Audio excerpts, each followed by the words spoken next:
أعوذ بالله من الشيطان الرجيم. بسم الله الرحمن الرحيم. بسم الله الرحمن الرحيم. السلام عليكم ورحمة الله وبركاته.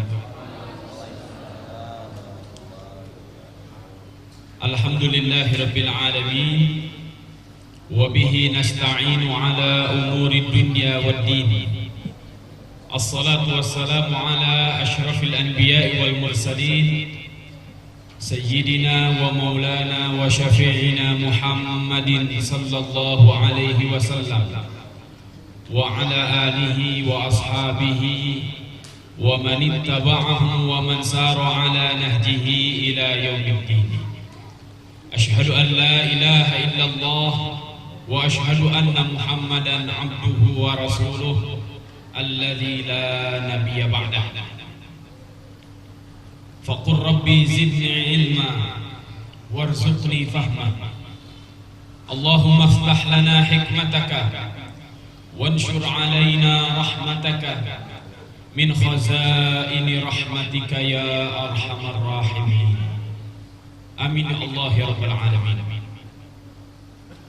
Ma'asyiral muslimin, bapak-bapak, ibu-ibu yang sama-sama mengharapkan rahmat dan maghfirah Allah Subhanahu wa taala.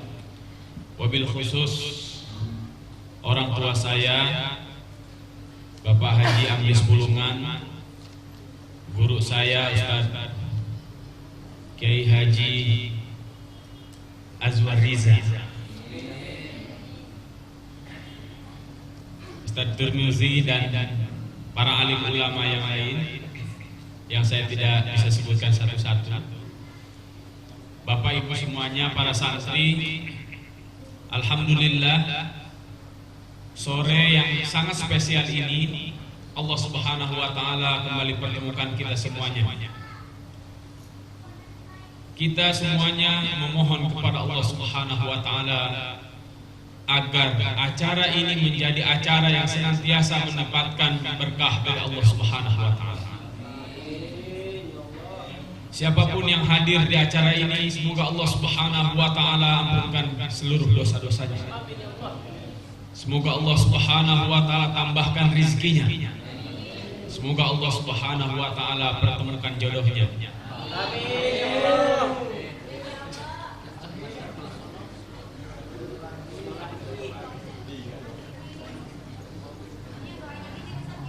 Maksud saya bukan jodoh hanya sekedar manusia, tapi jodoh itu banyak hal.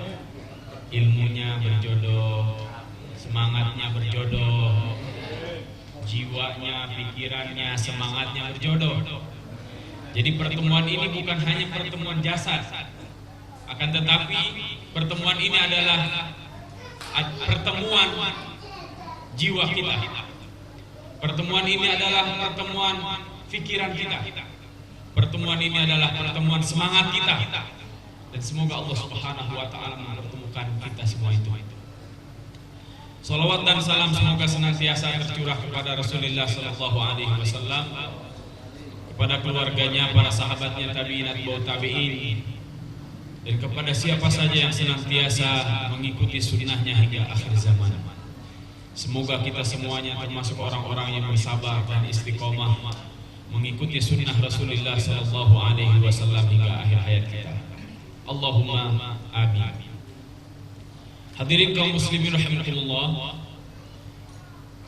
hari ini tadi saya sudah sebutkan adalah pertemuan yang sangat spesial bagi kita semuanya, karena memang hari ini dihadiri banyak santri, baik santri yang dari Pondok Gede yang biasa hadir di kajian-kajian kita, ataupun santri-santri baru yang ikut program takhusus di pesantren saya di Sentul, yang dulu di awal tahun sudah disampaikan niat ini, dan alhamdulillah awal bulan Agustus kemarin program ini sudah berjalan.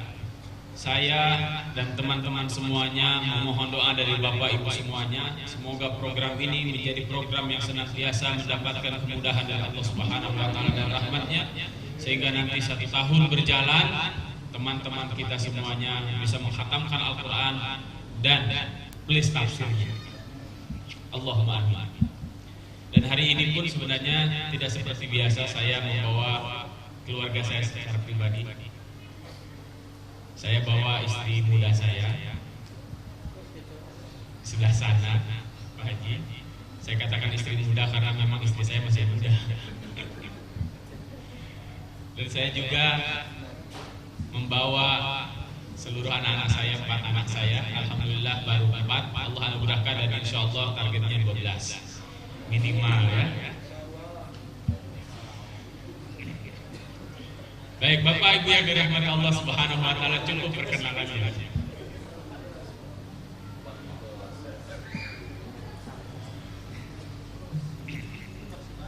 Hari ini adalah halal bihalal bagi kita semuanya. Saya ketika merenungkan Ramadan, bulan Ramadan kemarin yang Allah Subhanahu wa taala alhamdulillah sudah pertemukan kita semuanya dengan bulan ini, dengan bulan Ramadan ini. Saya sempat berpikir kenapa Allah Subhanahu wa taala pertemukan Ramadan tahun ini kepada kita semuanya. Dan Ramadan tahun ini saya merasakan aura yang berbeda dari tahun sebelumnya, dari Ramadan sebelumnya. Kenapa seperti itu? Di negara kita, Ramadan tahun ini adalah tahun yang sangat spesial. Dan Allah Subhanahu wa taala pertemukan Pilpres pada tahun ini. Walaupun kita lihat di negara-negara Islam yang lain, kita pun melihat cerita umat Islam hari ini hanya 2. Yang pertama adalah air mata dan yang kedua adalah darah. Allah Subhanahu wa taala pertemukan kita semuanya dengan bulan Ramadan tahun ini, seakan-akan Allah Subhanahu wa taala ingin menegaskan kepada kita semuanya agar kita melakukan tazawwud, kita melakukan perbekalan yang sangat banyak dan sangat sempurna untuk menapaki hari-hari, untuk menapaki minggu-minggu, bulan-bulan dan tahun-tahun yang akan datang. Terlebih kalau kita lihat memang apa yang dikatakan oleh para ulama, asrul fitan wal malahim. Asrul fitan wal malahim itu kurang lebih kalau kita artikan dengan kita sudah mulai sedikit demi sedikit masuk ke pintu gerbang zaman penuh dengan fitnah dan zaman penuh dengan pertumpahan darah. Inilah sebenarnya hari-hari di mana kita semuanya dihantarkan ke gerbang itu. Sehingga pertemuan kita dengan bulan Ramadan tahun ini begitu spesial bagi kita. Ada kurang lebih 4, sedikitnya 4 hal yang saya garis bawahi, baik dari rangkaian tasyri', pensyariatan saum di bulan Ramadan hatta terjadinya bulan Ramadan ya. 4 hal itu adalah, yang pertama, Allah Subhanahu wa taala memberikan modal utama bagi kita semuanya dengan keimanan kepada Allah Subhanahu wa taala. Nabi Shallallahu alaihi wasallam sebelum mengajarkan syariat yang sangat banyak, fokus utama mengajarkan risalah Nabi Shallallahu alaihi wasallam kepada para sahabatnya adalah bagaimana agar para sahabat memiliki keimanan yang tebal. Dan ini masa pembinaan keimanan ini mencapai 13 tahun. Masa yang sangat panjang. 13 tahun Rasulullah SAW membina kaum muslimin di Makkah sebelum mereka hijrah ke Madinah. Allah Subhanahu wa taala memanggil kita semuanya dengan bulan Ramadan itu sama karakternya, yaitu karakter keimanan. Oleh karenanya ayatnya Allah Subhanahu wa taala khususkan bukan kepada seluruh manusia. Ya ayyuhalladzina amanu. Ya ayyuhalladzina amanu ini kata-katanya sudah sangat spesifik. Walaupun semua orang ini dianggap oleh Allah Subhanahu wa taala baik, Biasanya Allah Subhanahu wa taala kebaikan-kebaikan kepada seluruh manusia itu dimanifestasikan dengan kata-kata ya ayuhan nas. Semua manusia saum, semua manusia itu membutuhkan saum. Bahkan banyak binatang-binatang yang membutuhkan puasa. Akan tetapi Allah Subhanahu wa taala khusus saum di bulan Ramadan itu menyeru dengan ya ayyuhalladzina amanu. Karena memang untuk melaksanakan perintah Allah Subhanahu wa taala itu membutuhkan keimanan. Agar keimanan yang telah tertanam itu dibangkitkan oleh Allah Subhanahu wa taala dengan kata-katanya ya ayyuhalladzina amanu. Ketika orang mendengarkan panggilan itu maka dia akan iya saya orang yang beriman. Sehingga kita sadar bahwa kita adalah orang-orang yang beriman. Iman telah tertanam dalam jiwa kita. Maka yang harus kita lakukan adalah inashul iman, senantiasa menyegarkan keimanan itu agar keimanan benar-benar ada pada jiwa kita. Para ulama tazkiyatun nufus mengatakan al-iman yazid wa yanqus. Bagaimana bertambahnya iman dan bagaimana berkurangnya iman? Berkurangnya iman ketika ta'alluq kita, ketika interaksi kita dengan Allah Subhanahu wa taala semakin berkurang. Maka Ramadan merupakan fasilitas yang sangat dahsyat luar biasa, karena seluruh fasilitas di bulan Ramadan itu adalah fasilitas yang akan menghantarkan kita semuanya dekat dengan Allah Subhanahu wa taala.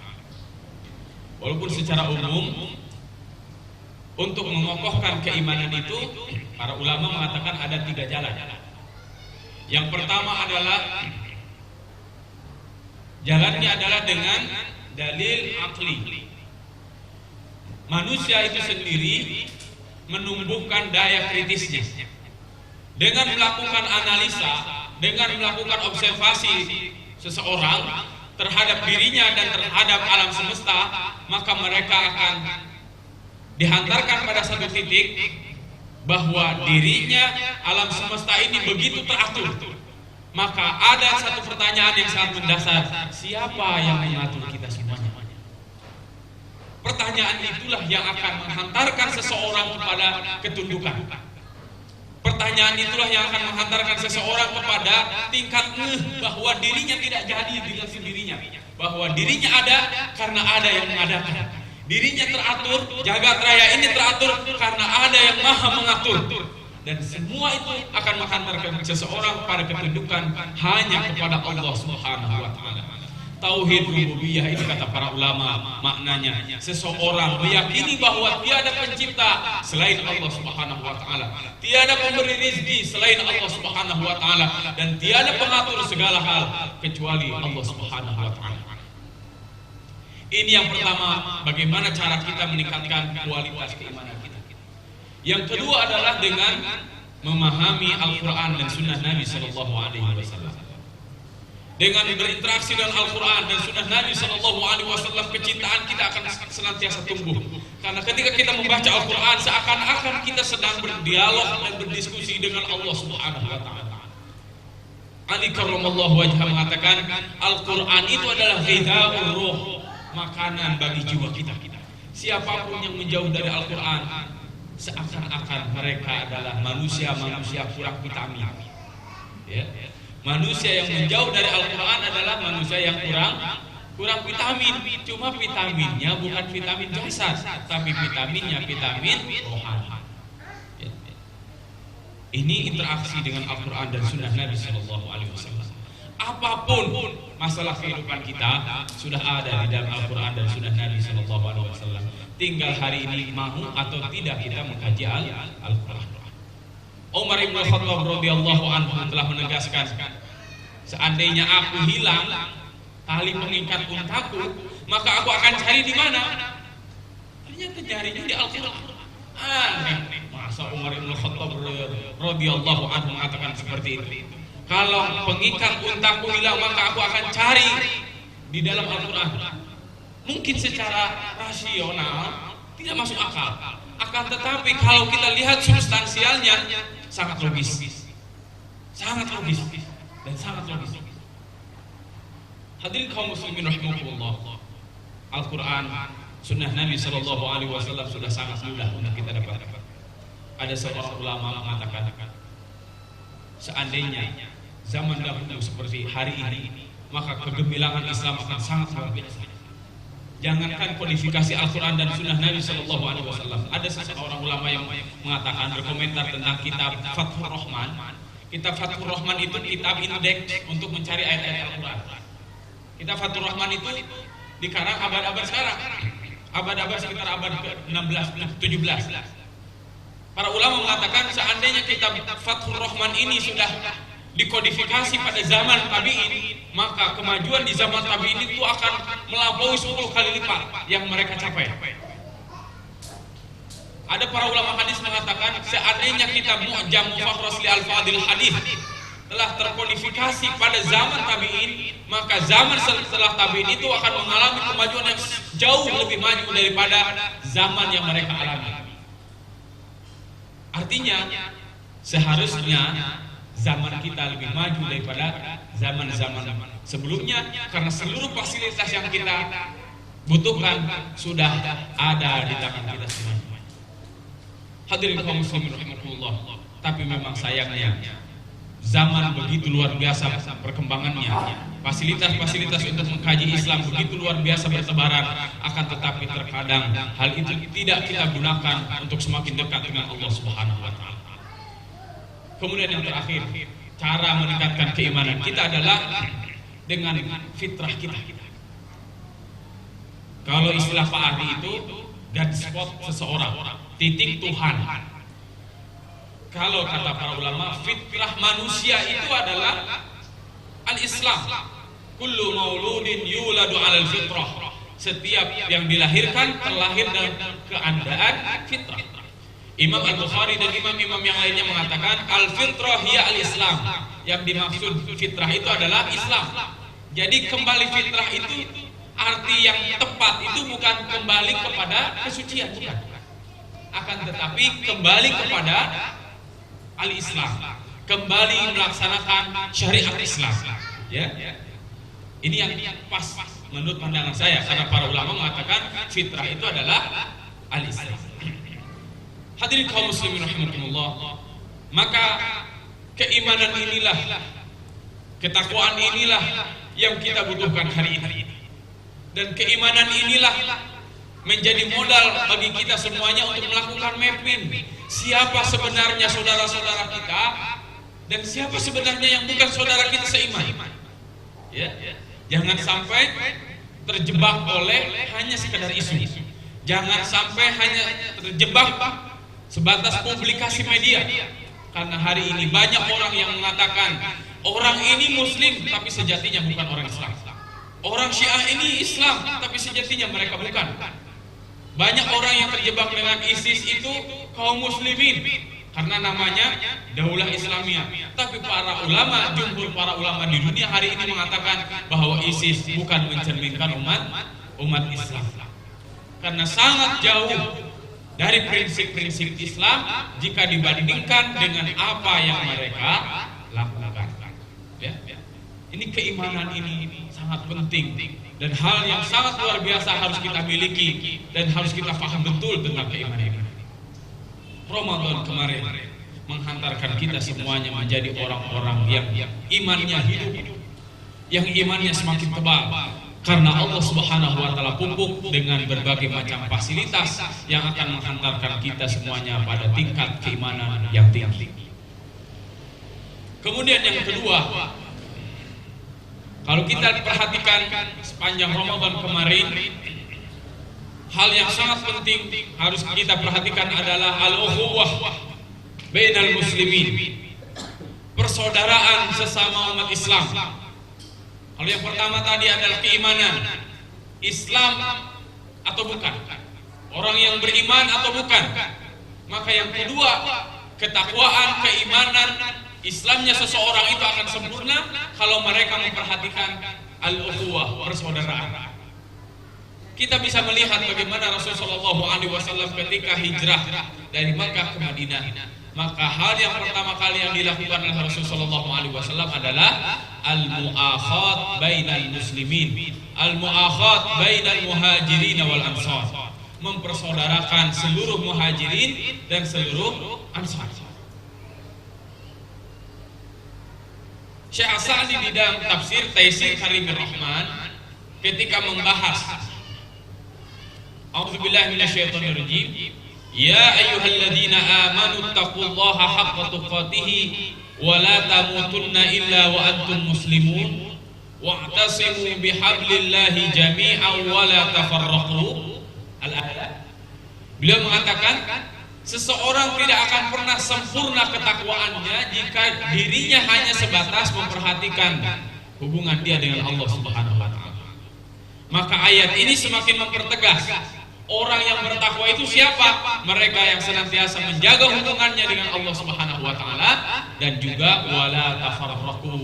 Dia tidak melakukan perpecahan sesama kaum muslimin. Ya. Dan Allah Subhanahu wa taala mengingatkan kepada kita semuanya, "Wadhkuru ni'matallahi 'alaikum id kuntum a'daan fa'alafa baina qulubikum fa asbahtum bi ni'matihi ikhwana." Fa asbahtum bi ni'matihi ikhwana. Allah Subhanahu wa taala jadikan kalian semuanya dengan nikmat Allah Subhanahu wa taala itu menjadi bersaudara-saudara.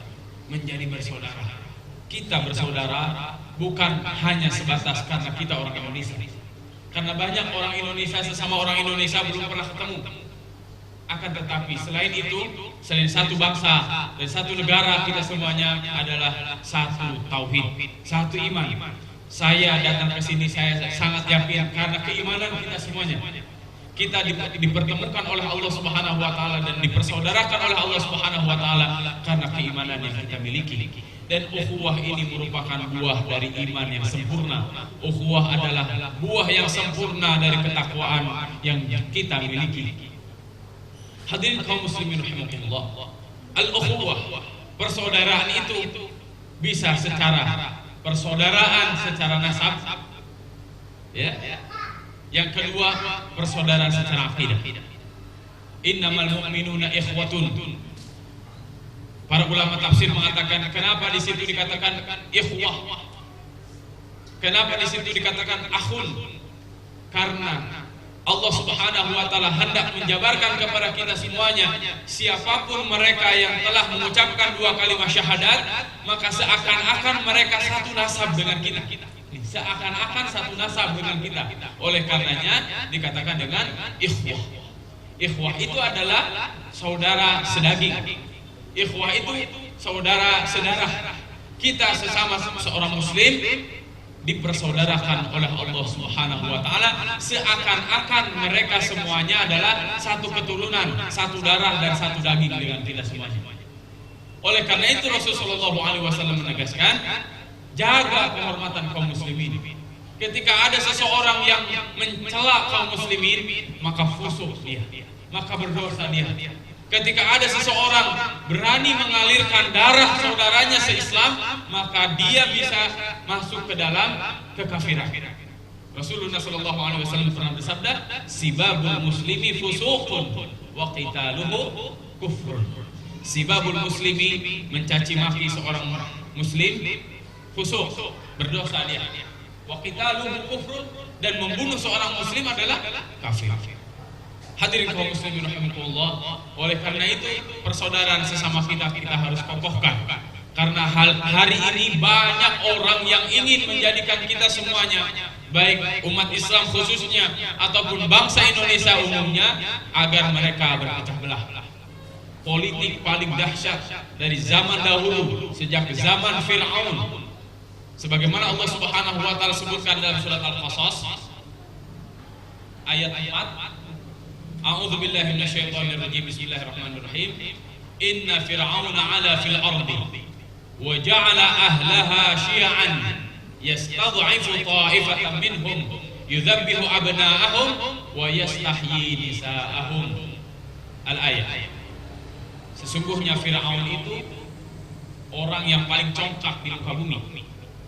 Wa ja'ala ahlaha syi'an.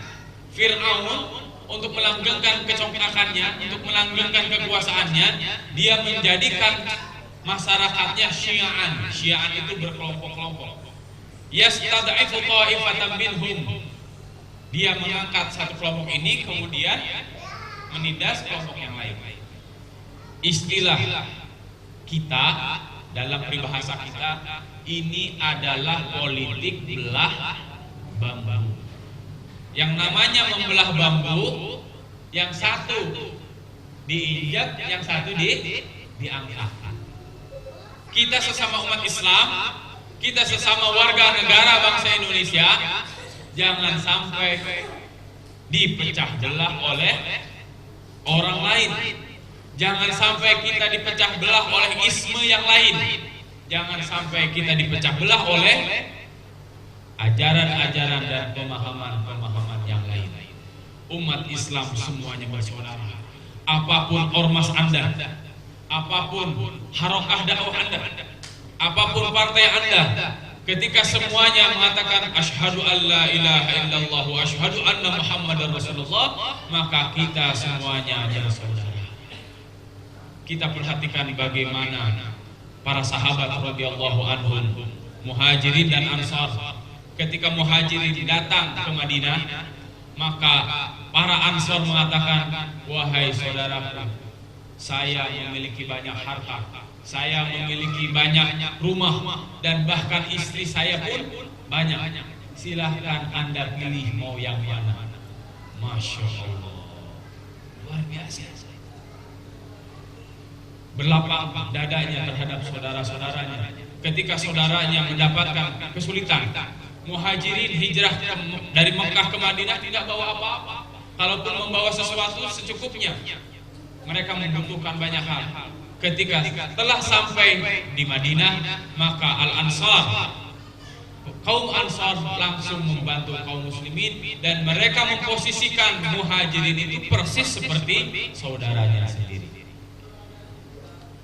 Di bulan Ramadan pun kita mendapatkan hal itu dengan iftar jama'inya. Ada iftar jama'i dengan keluarga, iya kan? Ada buka puasa dengan teman-teman di kantor, ada buka puasa dengan CRT, CRW, seklaster, semuanya dikonsolidasikan, semuanya disolidkan, dan ini adalah nilai-nilai luhur yang harus senantiasa kita jaga. Jangan sampai iftar jama'i itu hanya ada di bulan Ramadan. Bulan-bulan yang lainnya kita tidak kenal dengan buka puasa bersama. Ya, sesekali kita melakukan buka puasa bersama Senin Kamis.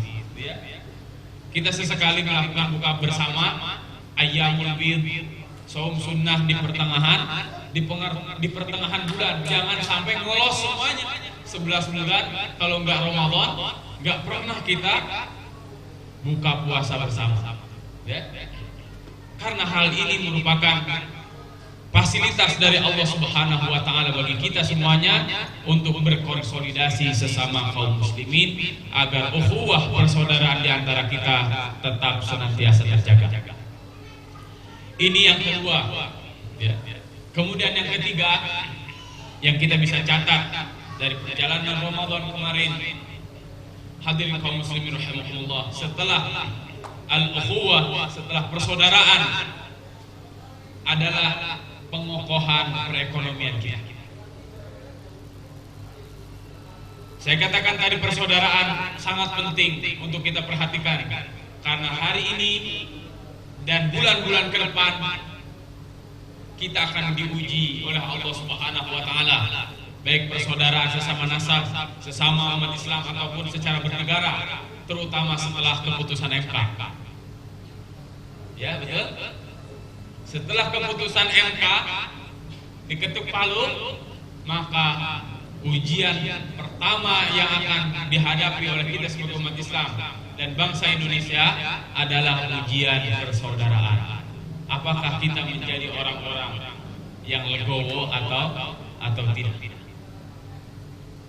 Ingat, bangsa asing akan masuk ke negara kita ketika kita lemah, dan orang-orang yang tidak menginginkan Indonesia ini ada akan menggunakan momentum ini menjadi momentum paling berharga yang tidak akan pernah mereka lewatkan di bangsa ini.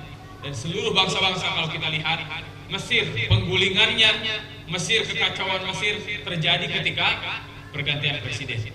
Semuanya, Syria, kemudian Irak dan tempat-tempat yang lainnya, semuanya kacau ketika pergantian presiden. Maka kita sebagai umat Islam Indonesia, maka kita harus menjadi garda terdepan menjaga keutuhan sesama umat Islam dan berbangsa dan bernegara. Yang ketiga yang saya sebutkan tadi adalah kekokohan ekonomi kita. Hadirin kaum muslimin rahimakumullah, setiap muslim tidak boleh menjadi beban muslim yang lain. Kita lihat ketika para muhajirin hijrah dari Makkah ke Madinah, mereka ditawarkan ketika Abdurrahman bin Auf radhiyallahu anhu ditawarkan oleh Sa'id bin Rabi'ah berbagai macam kenikmatan, kekayaan dan harta benda, maka Abdurrahman bin Auf hanya mengatakan, "Ya Rasulullah, wahai para sahabat, tunjukkan kepadaku pasar." Kemudian ada lagi Abu Talhah. Abu Talhah ini kalau kata Imam Ibnu Katsir rahimahullah di dalam tafsirnya, Abu Talhah ini adalah orang yang paling kaya di Madinah ketika Rasul sallallahu alaihi wasallam dan para sahabatnya hijrah. Namanya Abu Talhah radhiyallahu anhu. Tapi di kalangan kita, di masyarakat awam umumnya tidak mengenal sosok Abu Talhah ini. Padahal Abu Talhah adalah di antara sahabat Ansor yang paling kaya, bahkan terkaya kata Imam Ibnu Katsir ketika di Madinah. Ketika beliau mendengarkan ayat lan tanalul birra hatta tunfiqu mimma tuhibbun, Abu Talhah radhiyallahu anhu langsung mendekati Rasul sallallahu alaihi wasallam. "Ya Rasulullah, sesungguhnya harta begini. Maka ketika aku mendengarkan ayat ini, maka aku ingin memberikan semua harta yang aku miliki kepadamu ya Rasulullah." Luar biasanya Abu Talhah. Ya. Tapi Imam Ibnu Katsir rahimahullah menggambarkan pula bagaimana kondisi Umar bin Khattab dan anaknya Abdullah bin Umar. Dan ini pun tiga gambaran pencapaian manusia terhadap uang, terhadap harta. Kalau yang pertama tadi Abu Talhah yang disebutkan oleh Imam Ibnu Katsir, yang kedua adalah Umar bin Khattab radhiyallahu anhu. Ketika mendengarkan lan tanalul birra hatta tunfiqu mimma tuhibbun, tidak akan pernah tercapai surga sehingga engkau menginfakkan apa yang kalian cintai. Umar bin Khattab radhiyallahu anhu mendekat kepada Rasulullah sallallahu alaihi wasallam. Kemudian beliau mengatakan, "Ya Rasulullah, saya punya tanah sepengki." Kalau istilah kita gitu. "Ya Rasulullah, saya punya tanah sepengki itu di Khaybar." "Ya Rasulullah, saya mau menginfakkan ini." Maka Rasulullah sallallahu alaihi wasallam menerima hal itu. Ketika ayat infak ini turun, langsung seluruh para sahabat responnya berbeda-beda. Ada yang langsung semuanya, ada yang mengatakan, "Ya Rasulullah, saya punya tanah sepengki." Kalau istilah Imam Ibnu Katsir, "Li sahman." Aku punya tanah sedikit, gitu. Kalau istilah kita, punya tanah sepengki. Tapi diinfakkan semuanya kepada Rasulullah sallallahu alaihi wasallam. Nah, yang ketiga ini anaknya Umar bin Khattab radhiyallahu anhu yang kita kenal dengan Abdullah ibnu Umar. Abdullah ibnu Umar ini cara berinfaknya lain. Cara berinfaknya tidak seperti Abu Talhah dan tidak seperti Umar bin Khattab radhiyallahu anhu bapaknya. Kalau Ibnu Umar ini mengatakan begini, "Sesungguhnya saya punya tetangga, tapi warga negaranya orang Romawi, perempuan, cantik luar biasa. Saya sangat ingin menyelamatkan akidahnya dan saya sangat ingin membinanya sehingga dia menjadi seorang muslim sejati. Ya Rasulullah, kalau aku dinikahkan dengan dia mau." Ini yang ketiga, ini gaya infaknya. Lihat ini Ibnu Umar radhiyallahu anhu. Dia nggak punya apa-apa, nggak punya tanah, nggak punya harta, tapi punya semangat untuk berjuang. Ini yang dilihatnya bukan nikahnya doang. Halo. Ini para pemuda di sini kok senyum-senyum.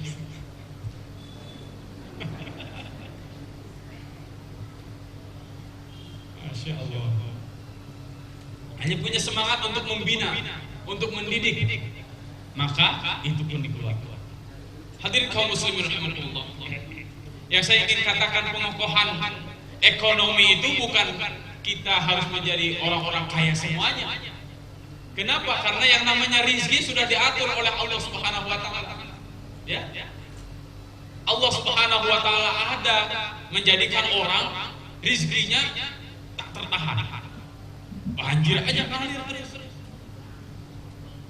Ya, dia nggak usah kemana-mana, rizkinya ngalir.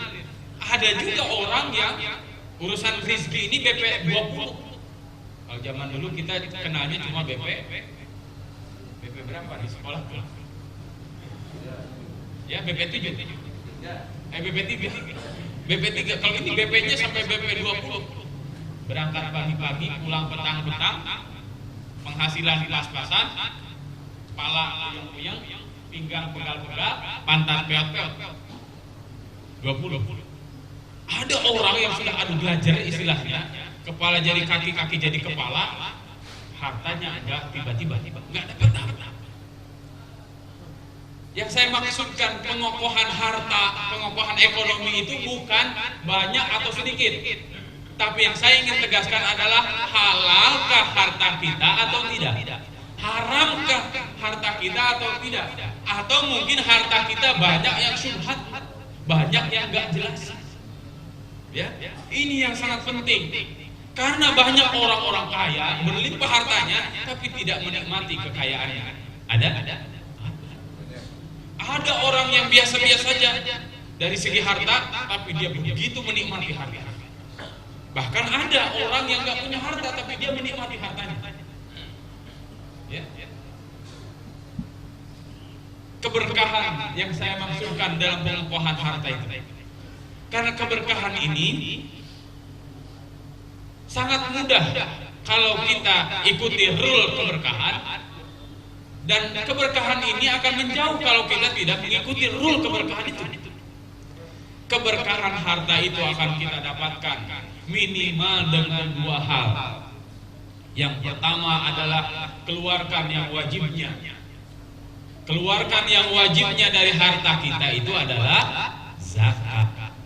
Di bulan Ramadan Allah Subhanahu wa taala mewajibkan kepada kita semuanya untuk mengeluarkan zakat fitrah. Ya. Zakat fitrah harta janin yang sudah jelas ditiupkan ruhnya, para ulama fikih mengatakan maka janin tersebut wajib dikeluarkan zakat fitrah. Walaupun dia belum lahir, kalau sudah jelas ruhnya sudah ditiupkan, maka para ulama fikih mengatakan wajib dikeluarkan zakat. Untuk apa? Agar generasi-generasi kita semakin berkah, harta kita semakin berkah. Kalau kita banyak harta tapi tidak memperhatikan zakatnya, na'udzubillah, itu na'udzubillah, ternyata yang kita makan itu ada hak-hak orang lain. Ini masalah zakat. Dan zakat itu bukan hanya zakat fitrah. Silahkan nanti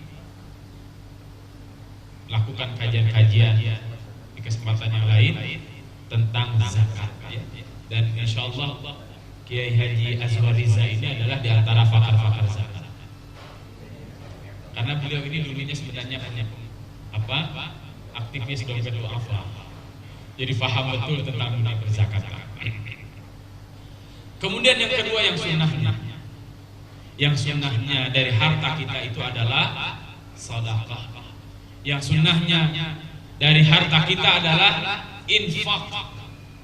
Hadirin kaum muslimin rahimakumullah, infak atau sedekah yang dikeluarkan, jangan sampai ada berpikiran, waduh kalau saya terus-terusan infak, terus-terusan sedekah, harta saya berkurang. Justru tidak. Infak dan sedekah yang kita keluarkan itu layaknya seseorang menggali sumur. Semakin dalam maka airnya akan semakin keluar. Semakin sumur itu digali maka airnya akan semakin keluar dan semakin tidak tertahankan.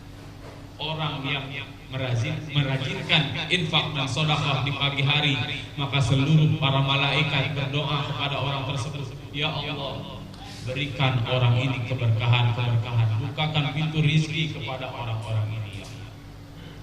Subhanallah, bulan Ramadan kalau kita perhatikan banyak orang yang saum Akan tetapi banyak pula orang yang memberikan iftar untuk saum. Bahkan iftar untuk saum itu dibagi di jalanan, ya kan? Dibagi-bagi di jalanan, itu sedekah, subhanallah. Di masjid sudah sangat jelas. Untuk iftar Ramadan, sedekah saja orang ketika bulan Ramadan sampai dibagi-bagi di jalanan. Tapi pemandangan itu kita tidak dapatkan setelah Ramadan tiada. Hadirin kaum muslimin rahimahullah, harta itu layaknya tangan kanan dengan tangan kiri. Kita lihat tangan kanan dengan tangan kiri. Ketika seseorang mendapatkan tender sebuah proyek, yang nanda tangan itu siapa? Biasanya mayoritas orang yang nanda tangan kanan. Betul? Proyek itu sudah jadi atau belum? Sudah menghasilkan atau belum? Belum. Tapi ketika proyek itu sudah jadi dan sudah menghasilkan, kemudian kita punya uang beli jam tangan. Biasanya jam tangan dipakai oleh tangan yang mana? Mayoritas orang pakai jam tangan itu jam di kiri. Yang nanda tangan proyeknya tangan kanan, tapi setelah uangnya dapat dikasih ke siapa? Masya Allah. Ini tangan kita saja nggak berebut, iya kan? Tangan kita saja nggak berebut, tapi lihat tangan kiri dikasih harta, tapi tangan kiri itu tugasnya ngapain?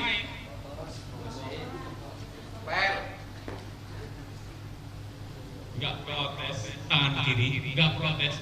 Semuanya melakukan aktivitas sesuai dengan kapasitas. Semuanya bekerja sama dan semuanya tidak ada yang protes.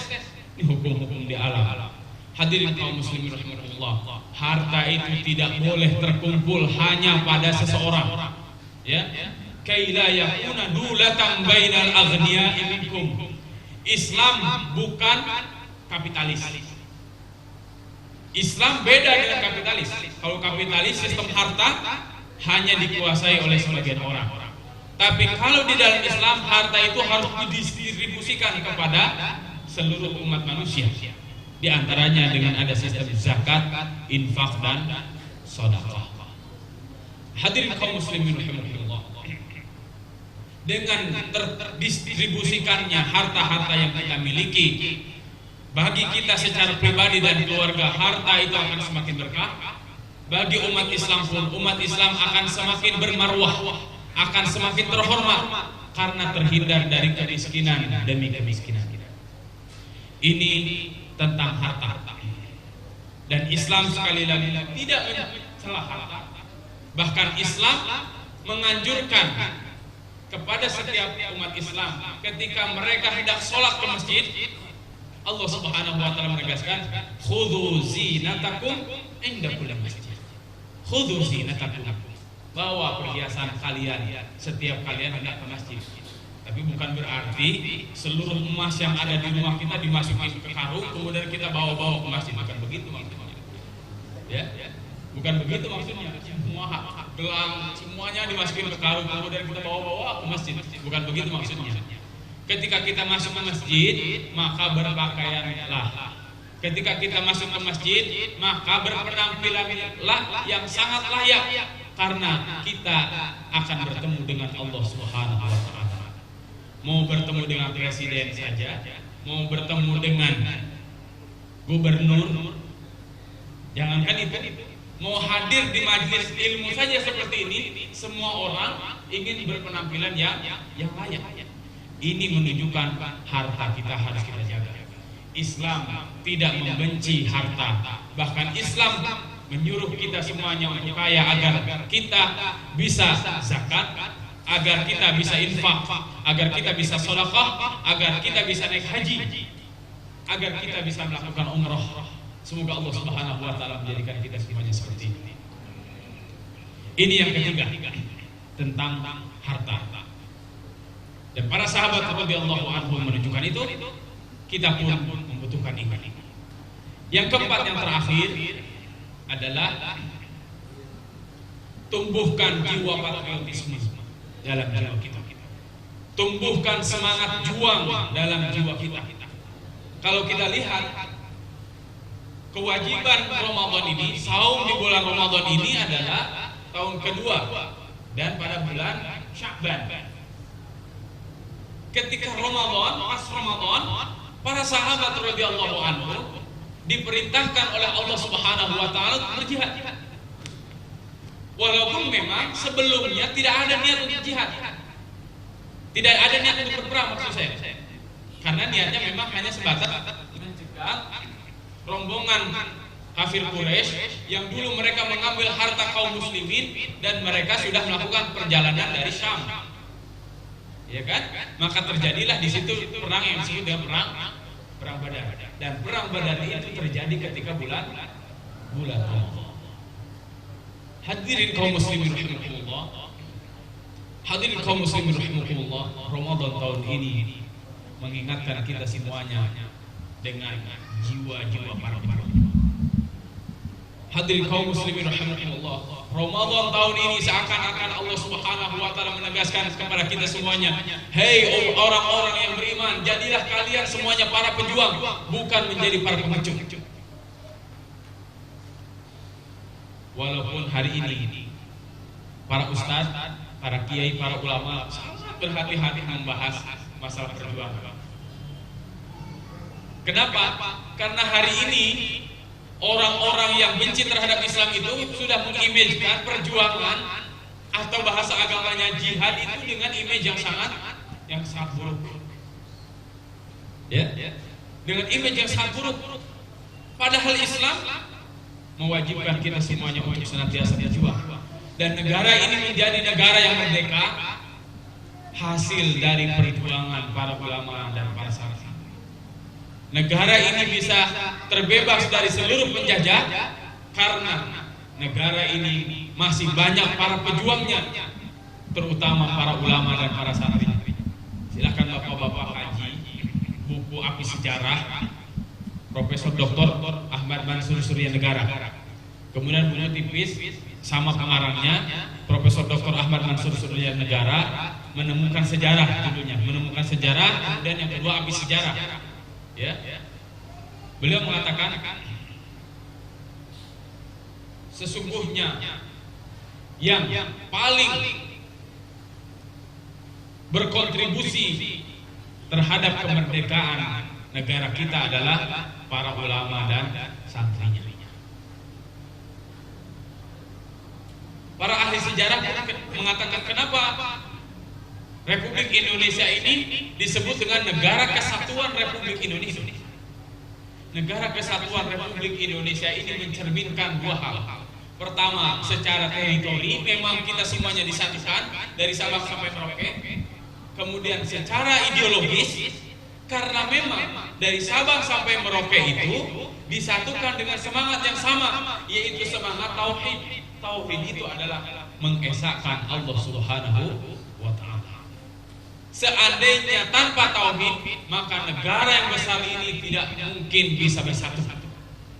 Negara yang banyak sukunya, paling banyak suku bahasanya, tidak mungkin bisa bertahan sampai hari ini seperti ini. Tidak mungkin.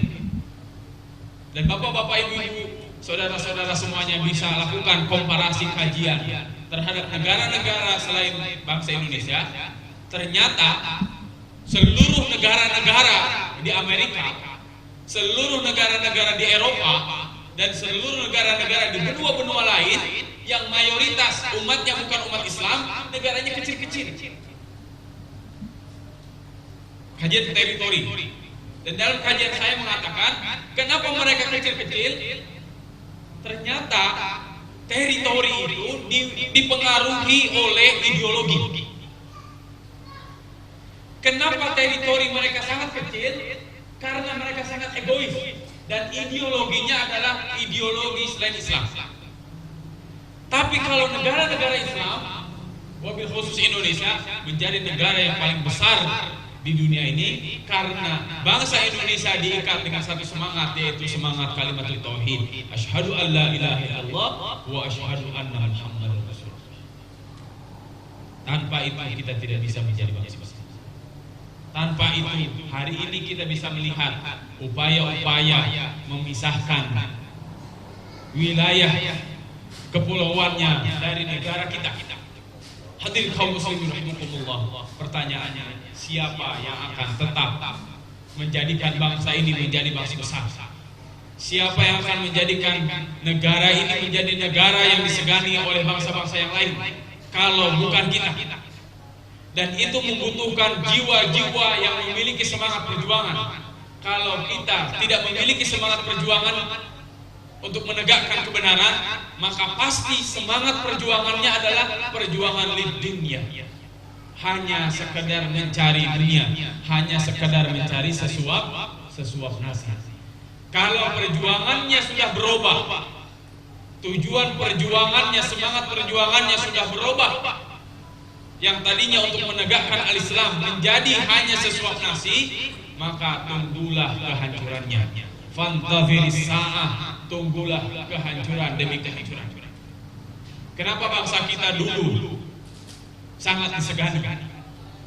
Peci hitam itu sangat disegani oleh bangsa-bangsa yang lain. Betul? Betul Pak ya? Peci hitam itu sangat disegani oleh bangsa-bangsa yang lain, karena pasti orang yang memakai peci hitam itu orang Indonesia, itu orang Melayu.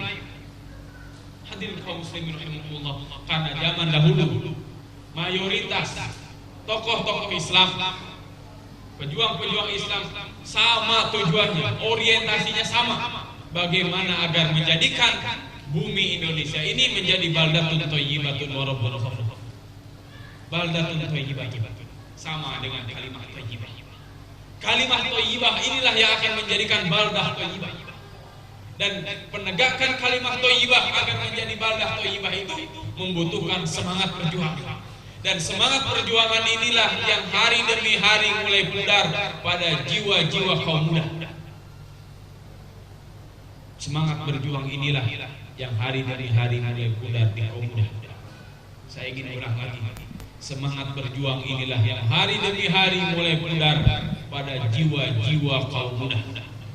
Kalau kaum mudanya seperti saya dan seperti antum semuanya, seperti ibu-ibu yang calon ibu yang ada di depan saya ini sudah mulai pudar, maka akan seperti apa generasi-generasi kita ke depan? Hadirin kaum muslimin rahimakumullah, bulan Ramadan ini kita semuanya diberikan semangat perang badan. Oleh karenanya banyak tokoh-tokoh Islam mengatakan semangatnya perang badan. Kalau dalam kacamata saya wajar ada tokoh yang mengatakan seperti itu, karena memang Ramadan ketika dilaksanakan pertama kali oleh Rasulullah SAW dan para sahabatnya dipertemukan dengan perang Badar. Dan memang Ramadan tahun ini di negara kita, Allah Subhanahu wa Ta'ala ingin mengingatkan kembali bahwa kita adalah generasi-generasi para pejuang. Dan hadirin kaum muslimin rahimakumullah, apa perjuangan kita hari ini? Apa perjuangan kita hari ini? Perjuangan kita hari ini tahapannya bukan sebagaimana isi, bukan. Tapi perjuangan hari ini perjuangan kita hari ini adalah bagaimana agar Al-Quranul Karim itu tertanam betul pada jiwa-jiwa kita. Bagaimana agar Al-Quranul Karim itu tertanam pada generasi-generasi setelah kita, terutama pada anak-anak kita. Karena inilah modal utama dalam perjuangan itu. Kita lihat di Gaza, sampai hari ini Gaza masih perang. Sampai hari ini ribuan korban kaum muslimin sudah melayang syahid. Akan tetapi satu pertanyaan, kenapa Gaza itu menjadi wilayah yang tidak bisa dimusnahkan? Kenapa Gaza itu menjadi wilayah, bahkan menjadi satu-satunya wilayah yang sangat ditakuti oleh Israel? Hadirin kaum muslimin rahimakumullah, ternyata kunci utamanya adalah karena hampir semua orang-orang yang menduduki Gaza itu adalah hafizul Quran, para hafal. Saya sempat menangis sebenarnya ketika wisuda angkatan pertama RKBS. Wisuda angkatan pertama kaderisasi penghafal Quran yang ada di Pondok Gede. Kalau sekarang alhamdulillah sudah angkatan ketiga. Ketika kita wisuda, santri-santri jumlahnya berapa? 15 orang. Saya baca di Gaza, sebulan sebelum kita sudah anak-anak santri yang 15 orang hafiz Al-Quran di angkatan pertama, saya baca bulan sebelumnya di Gaza yang diwisuda para penghafal Quran itu adalah 10.000. Masya Allah. Saya menangis pada waktu itu. Ya Allah, kami umat Islam di Indonesia mayoritas, tapi yang bisa saya wisuda hanya sebatas 15. Pada waktu itu Allah Subhanahu wa taala menakdirkan saya sedang sakit pakai pangkat. Saya bilang, ya Allah, berikan kesempatan kepada saya untuk hidup terus sehingga lahir dari kami semuanya minimal ya Allah 1 juta penghafal Quran, orang-orang yang hafal Al-Quran dan paham isi Al-Quran, dan mereka punya semangat untuk siap berjuang untuk menegakkan Al-Quran. Ini semangat yang harusnya biasa kita tanamkan dari generasi ke generasi. Karena dengan Al-Quran itulah Allah Subhanahu wa taala akan mengangkat derajat kita, derajat generasi kita, dan derajat bangsa kita. Rasulullah sallallahu alaihi wasallam menegaskan, "Innallaha yarfa'u bihadzal kitabi aqwaman wa yadh'u bihi akharin." Rawahu Muslim. Sesungguhnya Allah akan mengangkat derajat kaum-kaum itu dengan Al-Quran, dan Allah Subhanahu wa taala akan menghinakan derajat kaum-kaum bangsa-bangsa itu ketika mereka sudah berani meninggalkan Al-Quran.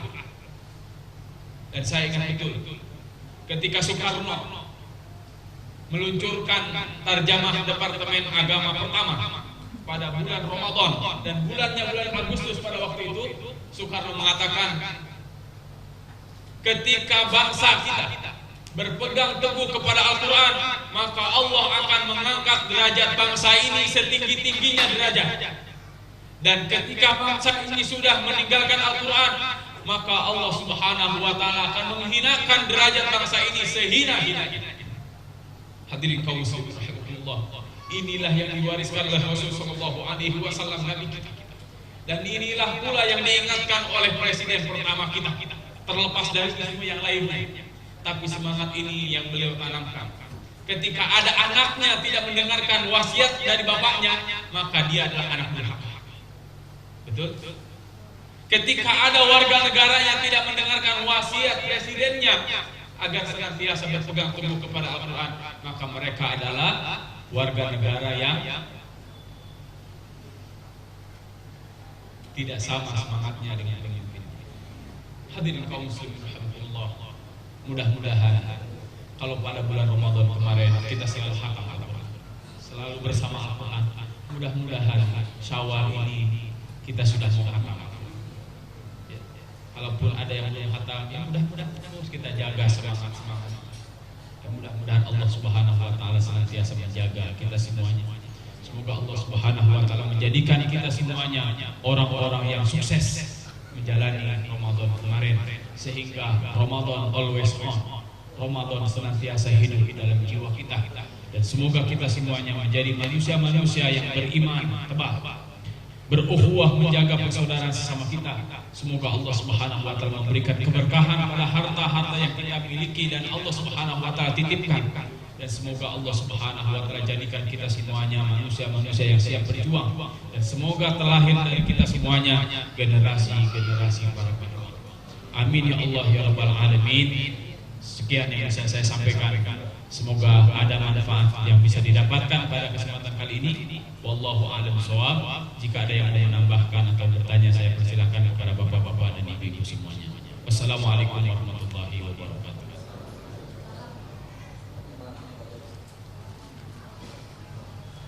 Waalaikumsalam warahmatullahi wabarakatuh.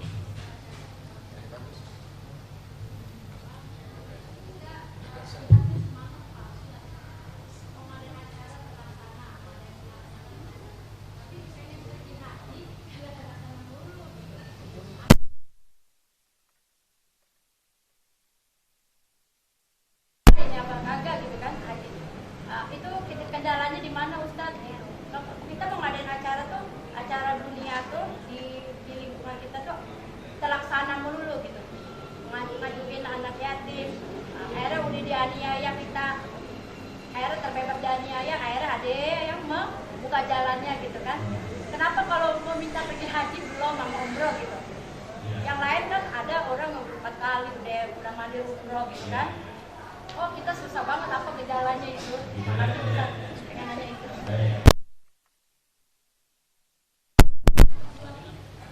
Ibu ini bertanya, udah terus ngedoa pengen haji dan umroh tapi belum terlaksana juga. Begitu ya? Bagaimana caranya? Caranya yang pertama tanya ke Pak Haji Riza.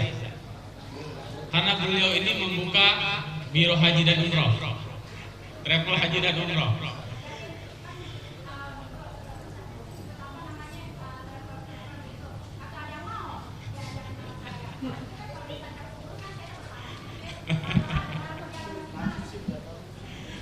Itu ya Bu ya, pesan saya itu yang pertama langsung komunikasi dengan Pak Haji Riza karena beliau bosnya.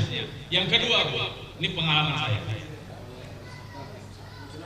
saya ketika ditanya istri saya, Bi buat apa bikin paspor, saya bilang ke istri saya mau umroh. Emang Abi punya duit? Saya bilang Allah Maha tahu gitu. Saya juga nggak tahu. Pokoknya saya bikin paspor itu buat umroh saja. Setelah itu ternyata 2 bulan setelah itu Allah Subhanahu wa taala memberangkatkan saya dengan teman-teman Stephen. Seluruh teman-teman Stephen diberangkatkan oleh Allah Subhanahu wa taala melalui teman-teman Stephen untuk umroh. Saya juga nggak tahu. Saya juga kapan nabungnya saya juga nggak tahu. Karena setiap punya uang harus. Tapi begini masalah haji dan umroh, Allah sudah punya titis tulisnya. Allah Subhanahu wa taala sudah punya ketetapannya kapan kita akan umroh, kapan kita akan haji. Yang di pojok ibu sedang menanti giliran haji itu 15 tahun yang akan datang. Tapi sudah dari sekarang sudah niat itu sudah tertanam. 15 tahun yang akan datang, umur saya sudah 71 tahun. 15 tahun yang akan datang saya masih hidup tidak ya? Yang penting niat. Terjadi atau tidak yang penting niat. Dan insya Allah semua orang sudah diseru oleh Allah Subhanahu wa taala untuk haji dan umroh. Jadi jangan sampai ada kata begini, belum ada panggilan buat saya mah. Udah ada panggilan mah, tinggal nunggu waktu. Ya, mau belum haji belum. Insya Allah saya berdoa terus, saya ikhtiar terus, dan saya sangat yakin, hakul yakin Allah Subhanahu wa taala akan memperkenankan saya untuk melaksanakan ibadah haji.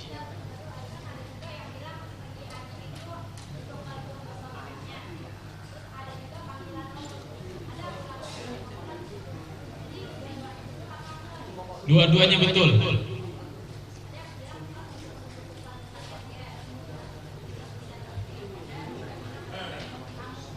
Iya. Jadi itu dua-duanya benar. Tidak ada yang salah perkataan para ulama karena itu berdasarkan hadis dari Rasulullah SAW. Ya, baik cukup ya. Baik, terima kasih. Marilah kita tutup halal bihalal ini, majelis taklim ini dengan membaca dan bermunajat kepada Allah Subhanahu wa taala. Al-Fatihah. A'udzu billahi minasyaitonir rajim. Bismillahirrahmanirrahim. Alhamdulillahirabbil alamin arrahmanir rahim maliki yaumiddin iyyaka na'budu wa iyyaka nasta'in. Ihdinas siratal mustaqim siratal ladzina an'amta 'alaihim ghairil maghdubi 'alaihim waladdallin. Amin. Allahu akbar kabira walhamdulillahi katsira wa subhanallahi bukratan wa asila. Asyhadu an la ilaha illallah wa asyhadu anna Muhammadan abduhu wa rasuluh. Allahumma salli ala Muhammad wa ala alihi wa sahbihi wa sallim. Alhamdulillahi rabbil alamin. Hamdan na'imin, hamdan syakirin, hamdan yuafi ni'amahu wa yukafi mazidah. Ya Rabbana lakal hamdu kama yanbaghi li jalali wajhikal karim wa 'azimi sultanik. Raditu billahi rabba wa bil islami dina wa bi Muhammadin nabiyyan wa rasulah. Allahumma lakal hamdu wa lakal syukru wa ilaikal mushtaka wa bikal musta'an. La hawla wa la quwwata illa billahil aliyyil 'azim.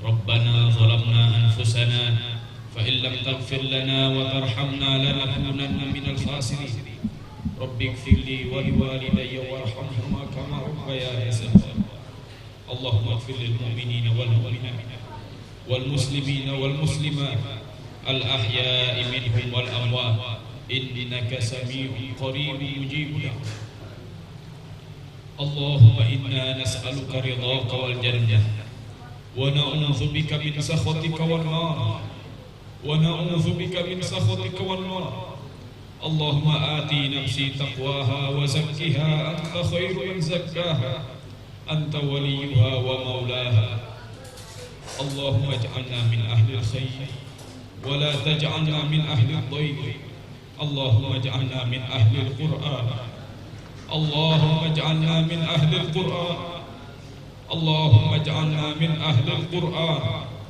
ولا تجعلنا من أهل الطغيان. Ya Allah ya Rabbana, segala puja dan puji hanyalah milik. Kami bersyukur atas segala nikmat karunia yang telah Engkau anugerahkan kepada kami ya Allah. Hanya kepadamu kami mengadu, hanya kepadamu kami memohon. Tiada daya dan upaya, hanya milik-Mu ya Allah. Ya Rabbana, Engkau Maha Pengampun. Ampuni segala dosa-dosa kami, segala dosa kedua orang tua kami, segala dosa kaum muslimin dimanapun mereka berada. Kami memohon ridha dan surga-Mu. Kami berlindung dari murka dan neraka. Ya Rabbana, berkahi ilmu yang telah kami dapatkan, berkahi harta yang Engkau titipkan, berkahi sisa umur kami ya Allah, berkahi sisa umur kami ya Allah. Jangan Engkau cabut nyawa kami ketika kami melupakan-Mu ya Allah. Jangan Engkau cabut nyawa kami ketika kami belum mampu melakukan birrul walidain kepada kedua orang tua kami. Jangan Engkau cabut nyawa kami ketika kami belum mampu menjadi bapak yang saleh. Jangan Engkau cabut nyawa kami ketika istri kami belum menjadi istri yang salehah. Ya Rabbana, lahirkan dari kami semuanya anak-anak yang saleh dan salehah, generasi-generasi para penghafal Quran, generasi-generasi para ulama, generasi-generasi para pejuang. Ikat hati kami dengan ikatan iman ya Allah. Matikan kami dengan husnul khatimah. Rabbana hab lana min azwajina wa dhurriyyatina qurrata a'yun waj'alna lil muttaqina imama waj'alna lil muttaqina imama waj'alna lil muttaqina imama. Rabbana atina fid dunya hasanah wa fil akhirati hasanah wa qina adzaban nar. Subhana rabbika rabbil izzati amma yasifun wa salamun 'alal mursalin walhamdulillahi rabbil alamin. Amin ya Allah ya rabbal alamin.